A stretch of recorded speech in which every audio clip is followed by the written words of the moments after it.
tatamaan ka sa ulo. Huwag ang patay ka.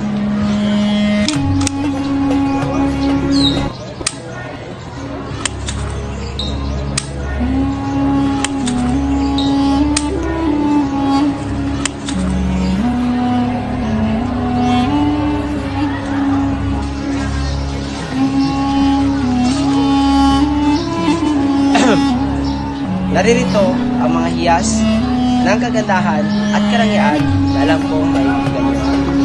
At natitiyak ko rin na hindi kayo papayag makatanggap ng hiyas na may simpleng pakyas. Ito ang unang hiyas.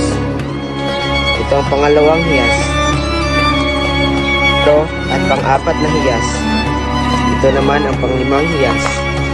Pang-anim na hiyas. At ito naman ang pang-pitong hiyas.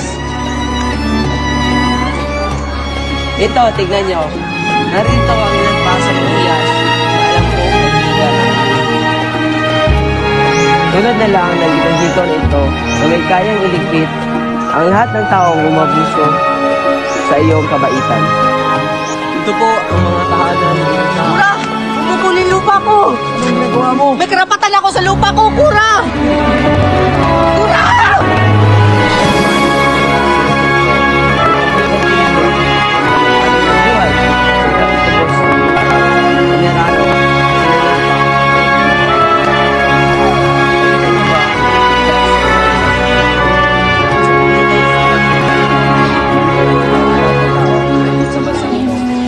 Kayo.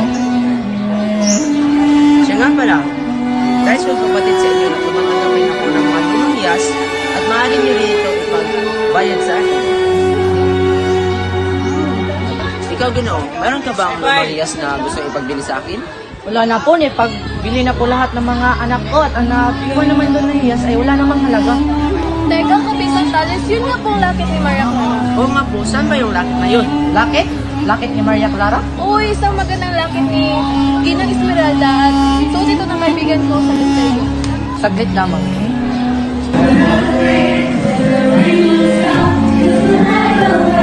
Ito po.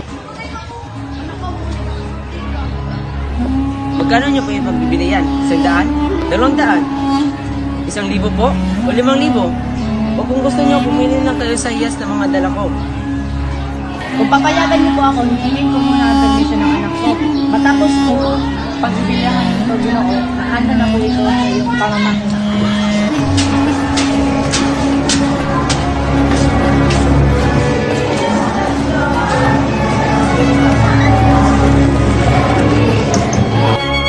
Bakit sa araw na ito pa, hinubaran ako ng digdigan ng mga may kapangyarihan? Bakit kailangan magkatagpos ang may marilita sa buhay at mayaman sa lipunan?